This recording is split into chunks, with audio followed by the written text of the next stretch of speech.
Welcome to the class. तो आज हम क्या करने वाले हैं? आज के स्पेशल एक्सप्लेनर में हम कवर करेंगे क्लास 9 इंग्लिश का एक बहुत ही मजेदार चैप्टर 4 विटामिन एम।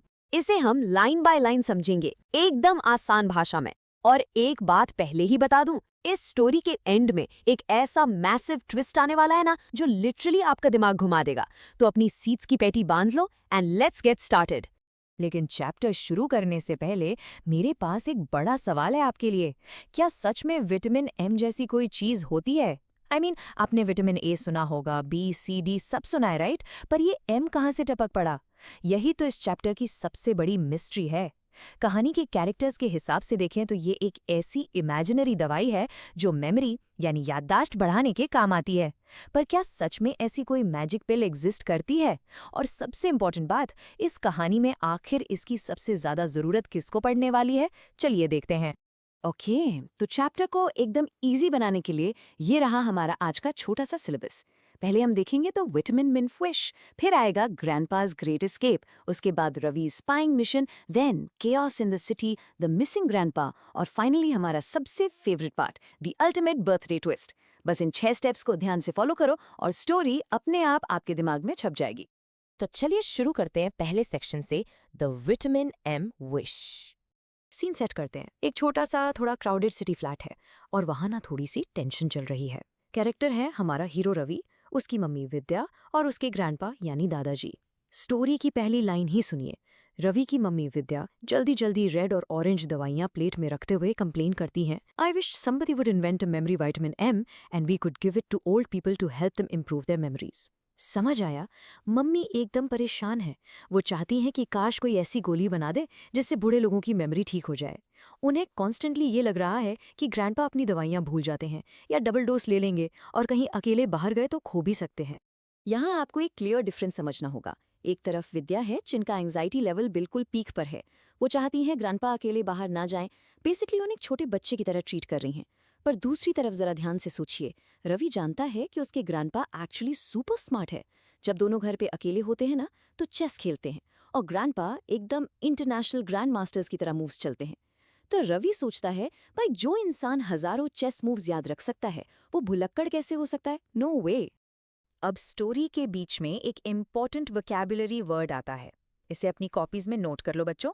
वर्ड है फ्रेल, FRAIL। इसका मतलब होता है physically weak, specially due to age. उम्र के साथ जो शरीर थोड़ा कमजोर हो जाता है ना, उसको बोलते हैं फ्रेल। मम्मी को लगता है ग्रैंडपा बस रॉकिंग चेयर पर बैठे रहते हैं, तो वो फ्रेल हैं और खुद से कुछ नहीं कर सकते। पर याद रखना, बॉडी वीक हो सकती है पर उनका दिमाग अभी भी बहुत शार्प है। ग्रैंडपा अपने टाइम के एक टॉप लॉयर थे, कोई आम इंसान नहीं।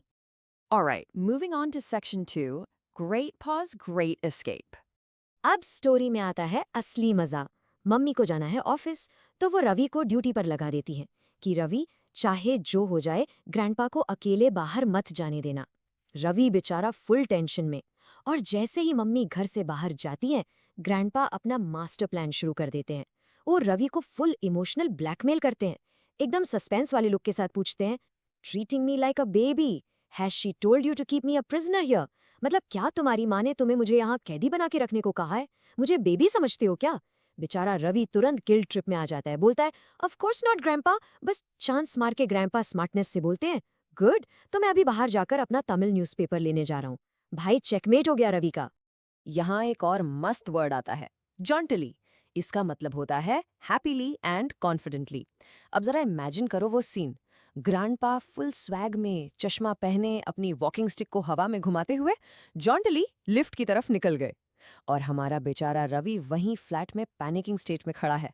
बुरा फंस गया, ग्रैंडपा को रोक नहीं सकता क्योंकि उन्हें बुरा लगेगा, और अगर मम्मी को पता चल गया तो उसकी तो पक्का क्लास लग जाएगी। आगे बढ़ते हैं हमारे तीसरे सेक्शन पर, रवीज का स्पाइंग मिशन। अब रवि को समझ आ गया कि उसको एक सीक्रेट एजेंट बनना पड़ेगा। एक ही रास्ता बचा था, चुपचाप एक सेफ डिस्टेंस से ग्रैंडपा का पीछा करो, ताकि वो सेफ भी रहे और मम्मी को पता भी ना चले। मिशन स्टार्ट हो चुका है। रवि बिल्डिंग से भागता हुआ बाहर आता है और उसे बस थोड़ी दूर पर कॉर्नर मुड़ते हुए ग्रैंडपा की ब्राइट येलो कैप दिखती है। यहीं से हमारा चेस सीक्वेंस स्टार्ट होता है। रवि बिल्कुल स्टेल्थ मोड में चुप चुप के उनके पीछे चल देता है। लेकिन यार सीक्रेट मिशन इतना आसान थोड़ी ना होता है रियल लाइफ में। यहाँ आती है प्योर कॉमेडी। ग्रैंडपा आराम से चिल्ड्रंस पार्क में जाते हैं, एक पेपर कोन में मूंगफली खरीदते हैं। हमारा जेम्स बॉन्ड रवि बेचारा एक हाथी के शेप वाली झाड़ी के पीछे छुपा है।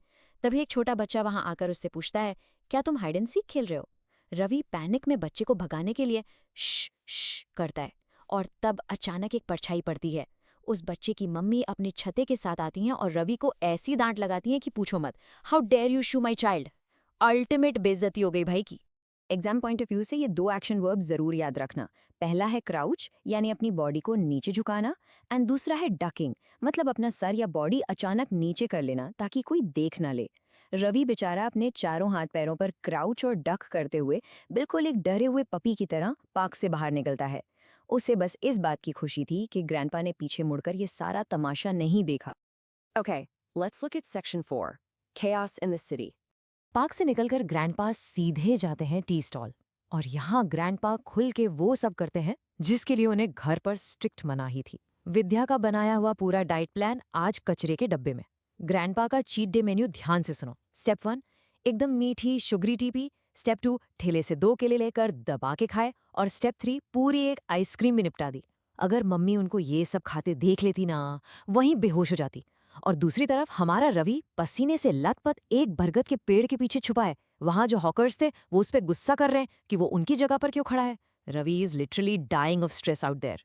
ओके, क्विक रीकैप ले लेते हैं। ये सीक्वेंस डायरेक्ट आपके एग्जाम क्वेश्चंस के लिए बहुत काम आएगी। ग्रैंडपास डे आउट का शेड्यूल था क्या? पहले वो पार्क गए, फिर टी स्टॉल गए, उसके बाद रोड क्रॉस करके बार्बर शॉप यानी नाई की दुकान गए, और आखिर में बस स्टॉप। इसे अपने दिमाग में अच्छे से मैप कर लो बच्चों। चलिए आते हैं सेक्शन 5 पर, the missing grandpa. Tea stall के बाद ग्रैंडपा फुल स्पीड में सिटी ट्रैफिक के बीच कार से बचते हुए रोड क्रॉस करते हैं। रवि की तो जैसे सांसें ही अटक गई। अचानक जोर की ब्रेक की आवाज आती है। रवि डर के मारे आंख बंद कर लेता है। जब खोलता है तो देखता है ग्रैंडपा सेफली एक बार्बर शॉप में घुस चुके हैं। अब ग्रैंडपा को आगे तो बाल है नहीं, तो रवि सोचता है ये अंदर क्या कर रहे हैं। और यहाँ रवि करता है इस चैप्टर का सबसे बड़ा ब्लंडर। वो जल्दी से बार्बर शॉप के बगल वाली दुकान में डक कर जाता है ताकि स्पाई कर सके। लेकिन अगले ही सेकंड बहुत सारी औरतों की जोरदार चीखें आती हैं और रवि को धक्के मारकर बाहर निकाला जाता है। पता है क्यों? क्योंकि वो बार्बर शॉप के बदले गलती से एक लेडीज हेयर ड्रेसिंग सैलून में घुस गया था। अब कहानी में बिल्ड होता है हैवी सस्पेंस। रवि सैलून से निकलकर बार्बर शॉप के अंदर झांकता है, पर वहां ग्रैंडपा नहीं है। एक अजनबी रवि को ग्रैंडपा की येलो कैप पकड़ाता है और बोलता है कि एक बूढ़े आदमी ने उसे दे दी। तभी रवि दूर से देखता है कि ग्रैंडपा एक बस में चढ़ते हैं और बस निकल जाती है। Ravi is completely frantic now. Phone booth से मम्मी पापा को कॉल लगाता है, पर नंबर्स बिजी हैं। उसे सच में लगने लगता है कि उसने अपना प्रॉमिस तोड़ दिया और ग्रैंडपा कम्प्लीटली लॉस्ट हो गए हैं। And now the final section 6, the ultimate birthday twist. पूरा डरा हुआ और पसीने से भीगा रवि भागकर घर पहुंचता है। जैसे ही वो दरवाजा खोलता है, उसे आती है एकदम पीसफुल खर्राटों की आवाज। रिलीफ, ग्रैंडपा सेफली अपने बेड पर मजे से सो रहे थे। मिशन भले ही फेल हो गया, पर ग्रैंडपा सेफ थे। शाम को जब मम्मी ऑफिस से घर आती हैं, उनका सबसे पहला सवाल होता है, तुम दोनों ने आज क्या किया? और यहाँ देखिए ग्रैंडपा की स्मार्टनेस। वो एकदम कैजुअली रवि को फंसा देते हैं। कहते हैं, मेरा तो बड़ा शांत दिन था, पर मुझे रवि का पता नहीं, ये आज पूरे दिन के लिए घर से गायब था। बेचारा रवि इतना कंफ्यूज्ड और एम्बैरेस्ड कि वो खुद को डिफेंड भी नहीं कर पाता।